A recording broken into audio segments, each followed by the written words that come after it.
كرة من جيرمان لاس، عودة لويس نيتو، ما زالت الإمكانية، التمرير يسدد والهدف الأول، هذا اللي نستناه، التسديد والهدف الأول. كيفن ستروتمان يباغت تسديدة قوية بالرجل اليسرى قوية، والهدف الأول للمنتخب الهولندي.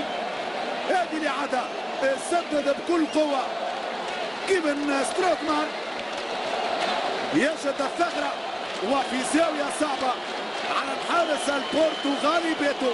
1-0 للمنتخب الهولندي، 1-0 بهذا الشوط الثاني. كرة تجيب ركنية يرفعها باولو ماشادو، كريستيانو وجول!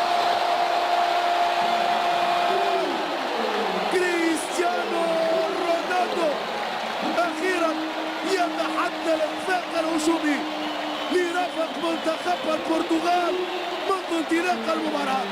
يلقى الثغرة في هدف ممتاز وهدف مستحق لمنتخب البرتغال.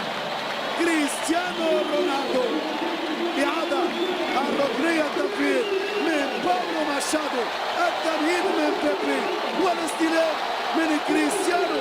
في مرات قليلة يجد الثغرة في مناطق المنتخب الهولندي، يسدد ويغالط الحارس ميتشيل فورد ويمضي هدف التعادل